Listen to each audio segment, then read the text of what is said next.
Hello everyone, कैसे हैं आप लोग। उम्मीद करती हूँ अच्छे होंगे और बहुत बेहतर फील कर रहे होंगे। आज की क्लास जो है नए सेशन का आप कह सकते हो स्टार्टिंग है, नया चैप्टर हम पढ़ने वाले हैं और इसमें हम पढ़ेंगे क्या, सिंपल इंटरेस्ट के बारे में, जिससे कि हिंदी में हम क्या कहते हैं, साधारण ब्याज कहते हैं। तो साधारण ब्याज की अगर हम बात करें तो हम नॉर्मली होता क्या है इस चैप्टर में, हम क्या पढ़ेंगे, किस तरीके की चीज़ें हम देखेंगे, सबसे पहले उसके बारे में बात कर लेते हैं। तो मान लीजिए कि जैसे कि क्या होता है कि अगर कोई आदमी है, उस आदमी को कुछ पैसों की ज़रूरत है, अगर उसे कुछ पैसों की या कुछ रुपयों की ज़रूरत है तो वो क्या करेगा, वो किसी दूसरे इंसान के पास जाएगा, किसी दूसरे आदमी के पास जाएगा। वहाँ पे जाके वो क्या कहेगा कि ऐसा है, मुझे कुछ पैसों की ज़रूरत है तो तुम मुझे वो पैसे दे दो। ठीक है, मान लेते हैं कि उसको क्या है, 1000 रुपये की ज़रूरत है। अब क्या हुआ, जो दूसरा आदमी था जिसके पास वो पैसे लेने के लिए गया था, तो वो क्या कहेगा, वो कहता है कि ऐसा है कि ठीक है, मैं 1000 रुपये तुम्हें दे तो दूंगा, लेकिन जब तुम पैसे वापस करोगे, तो मैं कुछ एक्स्ट्रा पैसे भी लूँगा, तुम्हें 1000 की जगह 1100 रुपये देने पड़ेंगे। ठीक है, 1100 रुपये देने पड़ेंगे। और क्या होगा, किसी एक टाइम के लिए देगा कि 1 साल के लिए दूंगा तो तुम क्या करोगे, 1100 रुपये वापस करोगे। भाई मैं तुम्हें जानता नहीं, पहचानता नहीं, या जो भी है जानता भी है, तो अगर वो सोचेगा कि मैं उसमें से क्या करूँ, थोड़ा सा प्रॉफिट कमा लो, तो उस प्रॉफिट कमाने के चक्कर में वो क्या करता है, एक्स्ट्रा पैसे उसके ऊपर लगा देता है कि जब भी तुम वापस करोगे तो मुझे इतने रुपए देना, और इतने साल के हिसाब से, कि अगर तुम 1 साल के लिए रुपए लेके जा रहे हो, 1 साल के लिए रुपए लेकर जा रहे हो तो तुम 1100 रुपये वापस करोगे। लेकिन अगर तुम 2 साल के लिए लेके जाते हो तो तुम क्या करोगे, तुम 1300 रुपये वापस करोगे। तो हर एक टाइम के हिसाब से उसने क्या कर दिया, एक्स्ट्रा पैसे जोड़ दिए उसने। ठीक है, जो एक्स्ट्रा पैसे जुड़ता है उसी को हम क्या कहते हैं, ब्याज कहते हैं। ठीक है, ये जो 1000 रुपये है, ये होता है, इसको हम बोलते हैं मूलधन। ध्यान से समझिएगा, मूलधन, या फिर इसको बोलेंगे प्रिंसिपल अमाउंट। ठीक है, ये होता है प्रिंसिपल। ये जो 1100 रुपये वापस कर रहा है वो क्या होगा, वो टोटल अमाउंट होगा। ठीक है, टोटल अमाउंट होगा जो कि ये इसको वापस करेगा, अमाउंट होगा जो कि ये इसको वापस करेगा। दोनों का ये बीच का जो डिफरेंस होता है, जो गैप होता है, जो दोनों का फ़र्क होगा, 1100 में से 1000 अगर माइनस करोगे तो 100 रुपये जो होगा वो उसका होगा ब्याज। वो क्या होगा, ब्याज होगा। और वो इसको हम क्या बोलेंगे, ये क्या है, आपका इंटरेस्ट है। ठीक है, ये क्या है, इंटरेस्ट है, इसीलिए हमने इसको क्या लिखा है, इंटरेस्ट के नाम से दिखाया है। तो ये क्या हो गया, ये ब्याज हो गया। अब कितने टाइम के लिए, जो टाइम दिया है वो क्या हो गया, समय क्या हो गया, टाइम। ठीक है, तो ये 1 साल के लिए। तो यहाँ तक ये चीज़ें आपको क्लियर हो गई होंगी कि यहाँ पे क्या कहना जा रहा है कि एक आदमी जिसको कि पैसों की ज़रूरत है वो पैसे लेने गया, दूसरा इंसान क्या कह रहा है कि तुम पैसे तो ले जाओ, लेकिन जब भी वापस करोगे, अगर इतने टाइम में वापस करोगे तो तुम्हें क्या करना होगा, कुछ पैसे बढ़ा के वापस करने होंगे। जो बढ़ा हुआ पैसा होता है वही ब्याज होता है। और उसके बाद जो टोटल जो हम वापस करते हैं वो क्या होता है, अमाउंट होता है। कितने समय के लिए, वो टाइम होता है। और किस रेट पर ब्याज लगा रहा है वो क्या होता है, आर होता है। तो यहाँ से एक फॉर्मूला निकल के आता है, जो सिंपल इंटरेस्ट का फॉर्मूला होता है, साधारण ब्याज का फॉर्मूला होता है, वो होता है P into R into T बटे में 100। SI क्या है, वो क्या है, सिंपल इंटरेस्ट है, जैसे कि हम क्या कहते हैं, साधारण ब्याज। इसको ऐसे लिख दो, साधारण ब्याज। ये क्या होगा, बराबर मूलधन गुणे में दर गुणे में समय, और बटे में क्या हो जाएगा, 100 हो जाएगा। 100 दर जो होती है वो R% में होती है, R जो होता है वो परसेंट में होता है, इसीलिए हम क्या करते हैं, बटे में 100 कर देते हैं। ठीक है, ये कंफ्यूज मत होना कि 100 कहाँ से आ गया। R जो होता है, जो दर होती है, वो हमेशा प्रतिशत में लेते हैं, इसलिए यहाँ पर प्रतिशत हटा के क्या किया, यहाँ पे बटे में 100 कर दिया है, यही बस एक बात है। तो ये क्या हो गया, यहाँ पे ये चीज़ हो गई। तो आई होप आपको ये चीज़ें समझ में आ गई होंगी कि यहाँ पे क्या है। अब अमाउंट की बात करें, जो पैसे वो वापस करता है, जो पैसे वो वापस करेगा, वो क्या करेगा, मूलधन तो करेगा ही करेगा, जितने पैसे लेकर आया था वो तो वापस करेगा ही करेगा। उसके साथ साथ वो क्या करेगा, वो सिंपल इंटरेस्ट भी पे करेगा, साधारण ब्याज भी भरेगा। ठीक है, साधारण ब्याज भी भरेगा। तो अगर इसको लिखना चाहें तो ये प्रिंसिपल प्लस ये क्या हो जाएगा, सिंपल इंटरेस्ट, ये बन जाएगी आपके अमाउंट की वैल्यू। ठीक है, ये क्या हो जाएगा, ये अमाउंट की वैल्यू बन के आ जाएगी। तो समझ में आ गया होगा यहाँ पर क्या चीज़ें कह रहा है। जब आप क्वेश्चन देखोगे तो और चीज़ें ज़्यादा अच्छे से क्लियर होंगी। यहाँ पे सारा कुछ आपको पढ़ाया जाएगा, नया मेथड जो भी है, शॉर्टकट है, सब कुछ सिखाया जाएगा। अगर आप किसी भी कॉम्पिटिटिव एग्ज़ाम की तैयारी कर रहे हैं तो ये सारे सेशन जो है वो आपके लिए काफ़ी हेल्पफुल है। प्रॉफिट एंड लॉस डिस्काउंट ये मैंने ऑलरेडी प्लेलिस्ट बना के डाल दिया है, तो आप वहाँ पे जाके देख सकते हो। तो चलिए सबसे पहले क्वेश्चन की शुरुआत करते हैं। सबसे ईजी क्वेश्चन भी है, कह सकते हो आप, कि कह रहा है, यहाँ पे मैं बता दूँ आपको कि क्वेश्चंस की जो PDF होगी वो टेलीग्राम जो चैनल है वहाँ पे मैं अपलोड कर दूँगी, तो वहाँ से आप डाउनलोड कर लेना। तो यहाँ पे कह रहा है 5,000 रुपये पर 15% प्रति वर्ष की दर से 5 साल के लिए साधारण ब्याज याद करिए। कोई दिक्कत नहीं है, सिंपल इंटरेस्ट क्या होता है, P into R into T बटे में 100। यहाँ पे बार बार फार्मूला लिखने की ज़रूरत नहीं है, सिर्फ आपको पता होना चाहिए। ठीक है, पहला क्वेश्चन सॉल्व कर रहे हैं इसलिए यहाँ पे लिखना ज़रूरी है। 5,000 रुपये पर कितना है, 5,000 क्या हो गया, ये प्रिंसिपल हो गया, प्रिंसिपल हो गया। कह रहा है 15 प्रति वर्ष की दर से। अब 15% है तो प्रतिशत हटा के ये क्या हुआ, बटे में 100 कर दिया, तो कोई दिक्कत नहीं है। अब क्या है, 5 साल के लिए ब्याज याद करना है, 5 साल के लिए। अब आपको सिंपल इंटरेस्ट यहाँ पे पूछा था, कुछ कोई है ही नहीं क्वेश्चन में।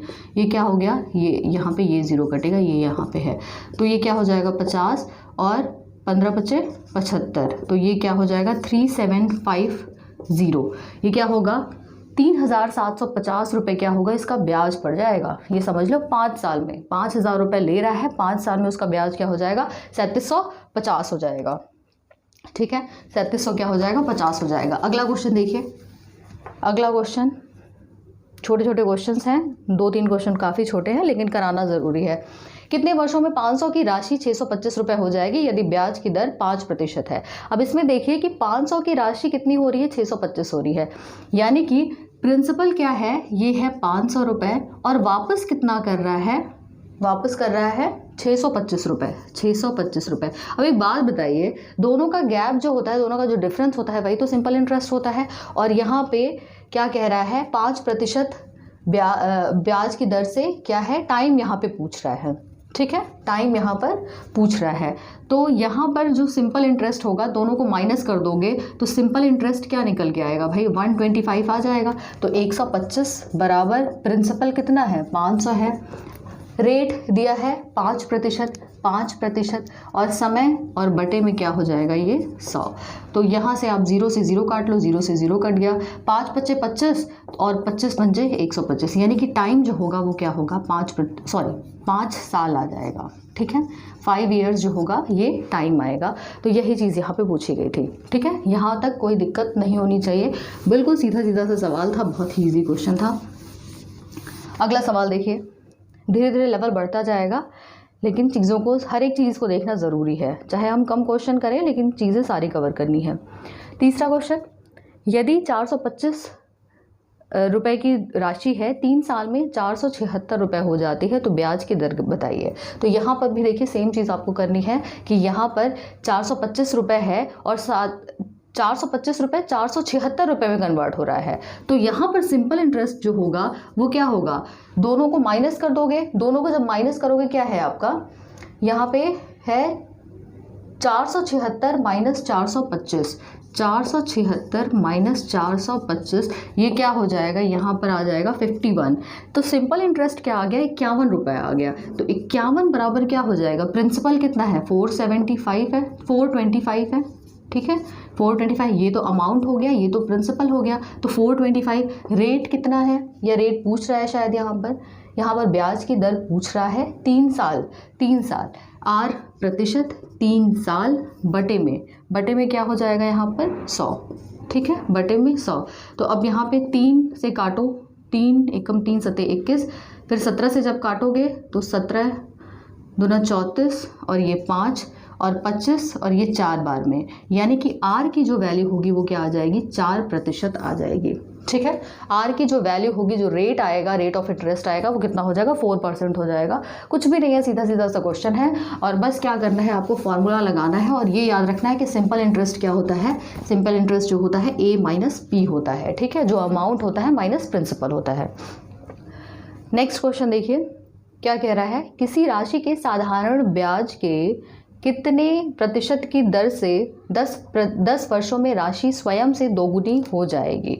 तो देखिए क्वेश्चन में क्या कह रहा है कि राशि जो है दोगुनी हो जाएगी, दोगुनी हो जाएगी। तो राशि अगर मान लीजिए अमाउंट, अगर प्रिंसिपल क्या है, पी है, तो अमाउंट क्या हो जाएगा, 2p हो जाएगा। यही कहने का मतलब है, राशि का डबल होना मतलब क्या हो गया, अगर प्रिंसिपल p है तो ये क्या हो जाएगा, 2p हो जाएगा। क्योंकि यहाँ पर कोई धनराशि नहीं दी है तो हम इसको सिंपली p मान लेंगे कि मूल जो धन है, जो मूलधन है वो क्या है, p है। तो ये दोगुनी हो गई। अब कह रहा है 10 वर्षों में स्वयं, 10 वर्ष, टाइम कितना दिया है, टाइम दे दिया आपका 10 ईयर्स, समय दे दिया 10 साल। और कह रहा है कि दर पूछ रहा है, यहाँ पे रेट ऑफ इंटरेस्ट पूछ रहा है, यहाँ पे आर पूछ रहा है कितने प्रतिशत लगेगा। तो एक बात बताइए, सिंपल इंटरेस्ट क्या होता है, सिंपल इंटरेस्ट होता है a माइनस पी, तो 2p माइनस पी हो जाएगा, ये हो गया p। ठीक है, यही तो होगा, ऐसे लिख लो भाई, कंफ्यूजन नहीं होना चाहिए। 2p माइनस पी हो गया और उसके बाद p इंटू आर पूछ रहा है, समय दिया है 10/100। अब ये क्या हो गया, 2p माइनस पी, अब इसको p लिख सकते हो। ठीक है, p से p कट गया, 0 से 0 कट गया, r क्या होगा, 10%। कितना आ गया, 10%। 10% रेट ऑफ इंटरेस्ट यहाँ पे लगेगा। ठीक, तो इसमें भी कोई दिक्कत वाली बात नहीं थी। इसमें सिर्फ ये क्वेश्चन इसलिए कराया है ताकि यहाँ पर कोई अमाउंट नहीं दिया था, कोई प्रिंसिपल नहीं दिया था, तो आपको क्या करना है, आपको p एज्यूम करके आप बड़े आराम से कर सकते हो। नेक्स्ट क्वेश्चन देखिए, नेक्स्ट जो क्वेश्चन है ये अलग टाइप का क्वेश्चन है, नया टाइप आप कह सकते हो। ठीक है, नेक्स्ट टाइप डाल के आप लिख लेना। तो देखिए क्वेश्चन अगर पढ़िए आप कि किसी एक निश्चित समय में एक राशि 5% की दर से स्वयं का 4 गुना हो जाती है, तो वह धन किस दर पर उतने ही समय में 7 गुना हो जाएगा। तो देखिए होता क्या है, अगर इस क्वेश्चन को आप बेसिक से करने जाओगे तो उसमें काफ़ी टाइम लगेगा, तो उसको नहीं करना। आपको एक मेथड याद रखना है, एक फार्मूला है बेसिकली।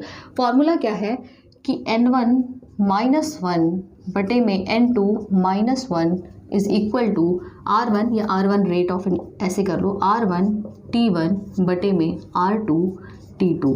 अब यहाँ पर n1 n2 r1 r2 t1 t2 क्या है, n1 n2 जो है, ये n जो है वो गुना रिप्रेजेंट करती है, कितने गुना है। ठीक है, कितने गुना है। r1 r2 जो है, r जो है वो क्या होगा, ये रेट ऑफ इंटरेस्ट को शो करता है, ब्याज की दर को शो करेगा। यार ये ब्याज नहीं होता, ब्याज होता है। ठीक है, ब्याज होता है, ये दर। ठीक है, यहाँ पे रेट क्या है, ये दर है।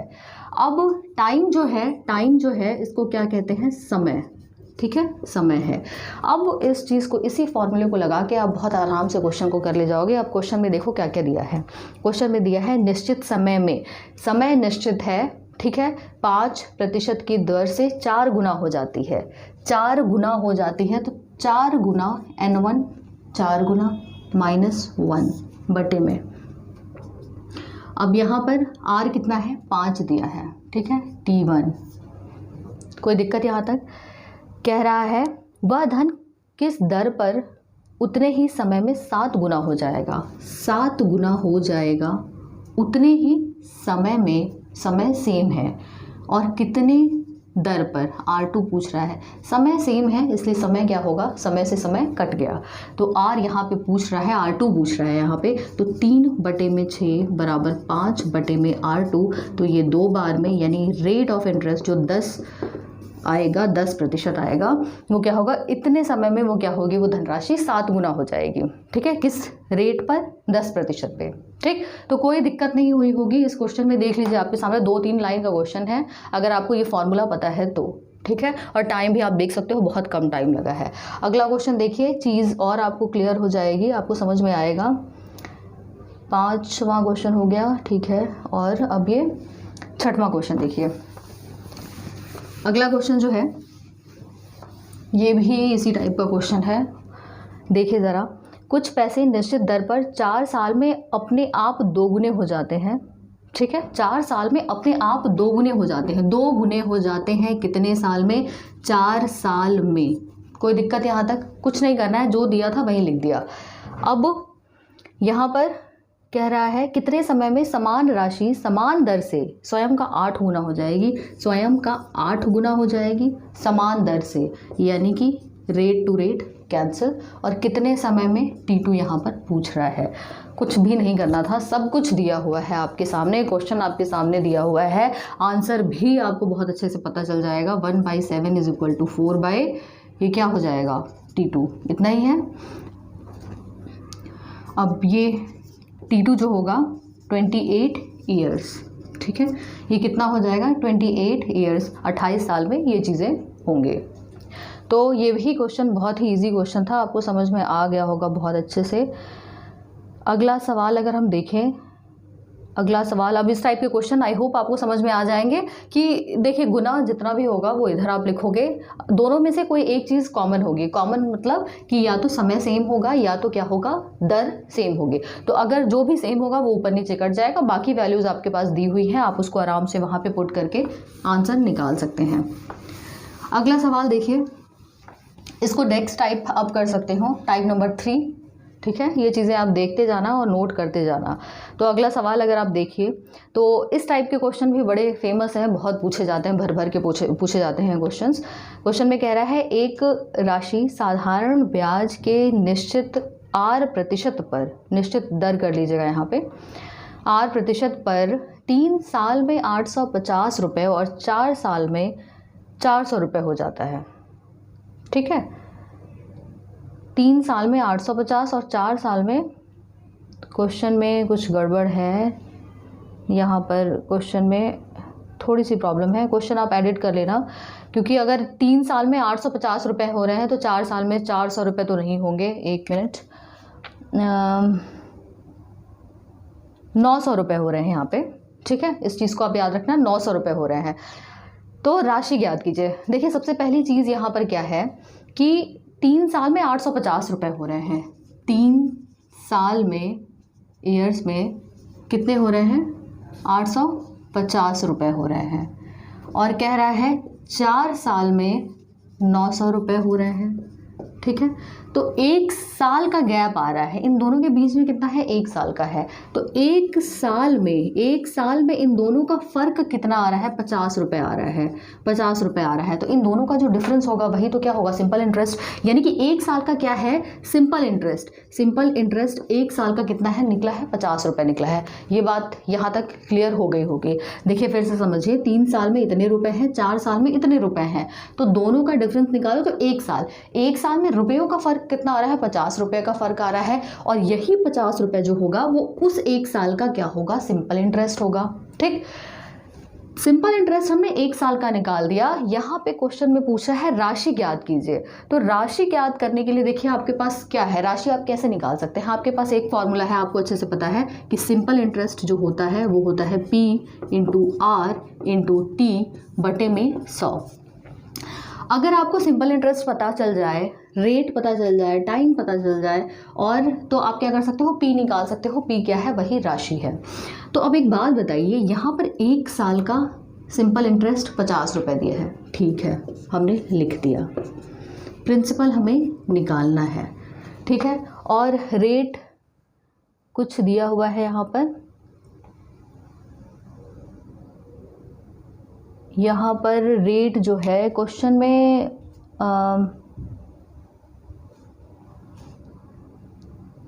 यहाँ पर R% में राशि नहीं ज्ञात करनी है भाई। यहाँ पर क्वेश्चन में फिर से यहाँ पर राशि नहीं ज्ञात करनी है, यहाँ पर क्वेश्चन में रेट ऑफ इंटरेस्ट निकालना है। रेट ऑफ इंटरेस्ट निकालना है क्वेश्चन में। फिर से आप एक बार करेक्शन कर लीजिए, यहाँ पे टाइपिंग मिस्टेक हो गई है।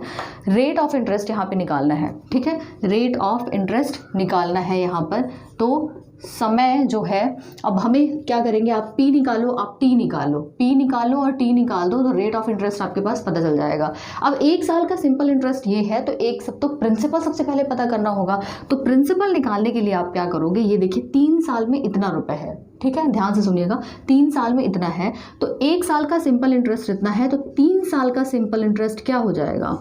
सिंपल इंटरेस्ट 3 साल का कितना होगा, तो 50 गुणे में 3 हो जाएगा, 150 रुपये हो जाएगा। ठीक है, 150 रुपये हो जाएगा। तो ये क्या है, ये ब्याज है, 3 साल का ब्याज है। तो एक बात बताओ, अगर प्रिंसिपल निकालना होगा तो ये जो है ये टोटल अमाउंट है, ये अमाउंट में से अगर तुम ब्याज माइनस कर दोगे तो ब्याज माइनस करने के बाद हमें क्या मिलेगा, वो हमें प्रिंसिपल मिल जाएगा। तो प्रिंसिपल जो होगा वो अमाउंट माइनस 3SI, ये कर सकते हो। 3SI मतलब ये चीज़, 3 साल का सिंपल इंटरेस्ट 150, तो अमाउंट कितना है 850 है। तो ये कितना हो जाएगा, ये हो जाएगा 700 रुपये बन के आएगा। यहाँ ये 4 साल के लिए भी आप निकाल सकते हो कि अमाउंट माइनस 4SI, तो प्रिंसिपल हो जाएगा। तो अमाउंट क्या हो जाएगा 900 माइनस 4 साल का सिंपल इंटरेस्ट 200 रुपये हो जाएगा। तो इससे भी करके निकाल सकते हो, तो प्रिंसिपल सेम आएगा हर एक केस में। तो ये चीज़ थोड़ा सा समझो इस चीज़ को। अगला सवाल जो देखेंगे वो भी इसी टाइप का है, अगर नहीं समझ में आएगा तो आप कमेंट करना, मैं वहाँ पे आपको फिर से एक्सप्लेन कर दूँगी उस चीज़ को। तो ये क्या हो गया, अब हमारे पास 700 रुपये ये आ गया। टाइम कितना है, समय 1 साल का ही हम निकाल रहे हैं, देख लीजिए आप। ठीक है, 1 साल का हम यहाँ पे हमने सिंपल इंटरेस्ट किसका लिया है, 1 साल का लिया है, बटे में 100, 0 से 0, 0 से 0 कट गया। तो आर क्या होगा, 50 बटे में 7%। 50 बटे में 7% क्या होगा, ये इसका आंसर होगा। क्वेश्चन में गड़बड़ है, क्वेश्चन में क्या है, अमाउंट नहीं निकालना, अमाउंट यहाँ पर आर प्रतिशत निकालना है। ठीक है, रेट परसेंटेज निकालना है। अगला क्वेश्चन देखिए, अगला क्वेश्चन देखेंगे आपको और चीज़ें क्लियर हो जाएंगी। अगले सवाल में क्या कह रहा है, अगला क्वेश्चन कह रहा है कुछ धनराशि साधारण ब्याज के निश्चित दर R% पर 5 वर्षों में 1125 और 8 वर्षों में 1200 रुपये हो जा रही है। तो 5 वर्षों में 1125, 5 साल में 1125 रुपये बन रही है, और 8 सालों में क्या हो रहा है, 8 साल में कितना बन रहा है, 1200 रुपये, 1200 रुपये। तो एक बात बताइए, यहाँ पर गैप कितने का है, 3 साल का है, 3 इयर्स का। तो 3 इयर्स का सिंपल इंटरेस्ट कितना निकल जाएगा, 3 सालों का सिंपल इंटरेस्ट निकल जाएगा 1200 माइनस 1125, यानी कि ये क्या हो गया 75 रुपये। ठीक है, 3 सालों का क्या हो गया सिंपल इंटरेस्ट, इतना निकल के आया। तो आपसे यहाँ पे पूछ रहा है, आपसे यहाँ पर दर भी पूछ रहा है, यहाँ पर राशि भी पूछ रही है, दर भी पूछ रहा है, राशि भी पूछ रहा है। तो हमें पता है सिंपल इंटरेस्ट क्या होता है, P into R into T बटे में 100। तो अब एक बात बताओ, सिंपल इंटरेस्ट 1 साल का हमेशा निकालने की कोशिश करना। 1 साल में क्या हो जाएगा, 1 साल का सिंपल इंटरेस्ट क्या हो जाएगा, ये 3 साल का निकला है, जितना गैप होगा उतने का निकलेगा ना, तो उसके अकॉर्डिंग हम बाकी चीज़ों का भी निकाल सकते हैं। तो 1 साल का हो जाएगा 75 बटे में 3, और 3 दूना 6 और 25 रुपये हो जाएगा। 1 साल का ब्याज हो गया 25 रुपये, ये निकल के आ गया 25 रुपये। ठीक है, अब ये बताओ प्रिंसिपल क्या होगा, प्रिंसिपल यहाँ से 5 साल का 1125 रुपये दिया हुआ है। तो एक बात बताओ, जो प्रिंसिपल होगा वो टोटल अमाउंट माइनस 5 साल का सिंपल इंटरेस्ट है ना, तो 5 साल का सिंपल इंटरेस्ट, 5 साल का सिंपल इंटरेस्ट, तो अमाउंट कितना है 1125 है, माइनस 5 साल का इंटरेस्ट इसलिए माइनस कर रहे हैं क्योंकि देखिए जो प्रिंसिपल, हमें क्या पता है अच्छे से, हमें पता है जो सिंपल इंटरेस्ट होता है वो अमाउंट माइनस प्रिंसिपल होता है, समझिए इस चीज़ को। तो यहाँ पे अगर हमें प्रिंसिपल निकालना होगा तो ये क्या होगा, ये हो जाएगा A माइनस SI। ठीक है, अमाउंट माइनस सिंपल इंटरेस्ट, लेकिन सिंपल इंटरेस्ट कितने सालों का, 5 साल के लिए दिया है ना यहाँ पे, तो हम क्या करेंगे 5 साल माइनस कर देंगे। ठीक है, 5 साल का सिंपल इंटरेस्ट माइनस कर देंगे, तो 5 इंटू 1 साल का कितना है 25, तो 25 पंजे कितना हो जाएगा 125। ठीक है, 125, यानी कि 1000 रुपये क्या हो गया, इसका प्रिंसिपल हो गया। ठीक है, एक आंसर तो ये हो गया, एक आंसर ये हो गया यहाँ पर। तो अब रेट ऑफ इंटरेस्ट पूछ रहा है 1000, आर समय 1 के लिए हम निकाल रहे हैं यहाँ पर, क्योंकि हमने सिंपल इंटरेस्ट किसका रखा है, 1 साल का रखा है, 1 साल का सिंपल इंटरेस्ट 25 रुपये रखा है, इसीलिए हम समय भी यहाँ पर 1 साल का लेंगे। ठीक है, ये मत करना कि हाँ सिंपल इंटरेस्ट 1 साल का ले लिया और उसके बाद टाइम 5 और 8 लिख रहे हो, तो ऐसे काम नहीं चलेगा। तो ये 0 से 0, 0 से 0, और ये 5 दूना 10 और 5 बचे 25। तो रेट ऑफ इंटरेस्ट क्या हो जाएगा 5/2 इज इक्वल टू 2.5%। ठीक है, 2.5% क्या होगा रेट ऑफ इंटरेस्ट आएगा। तो यही इसका क्या था, आंसर था। तो अब ये चीज़ समझना कि ऐसे क्वेश्चन जब आएंगे तो आपको क्या करना है, ठीक है। इसके अलावा और कोई अच्छा मुझे नहीं लगता कि इससे बेटर मेथड है, ये सबसे अच्छा तरीका है ऐसे क्वेश्चन को सॉल्व करने का। तो ठीक है, आई होप आपको सेशन अच्छा लगा होगा और समझ में आया होगा। समझ में आया है तो चैनल के साथ जुड़ जाइए, क्योंकि ऐसे ही मैथ्स के लेक्चर मैं अपलोड करती रहती हूँ। नॉर्मली क्या होता है, शाम 6 बजे मैं अपलोड कर देती हूँ, मंडे टू फ्राइडे। तो ठीक है, thank you so much for watching. जल्दी मिलते हैं नेक्स्ट क्लास में।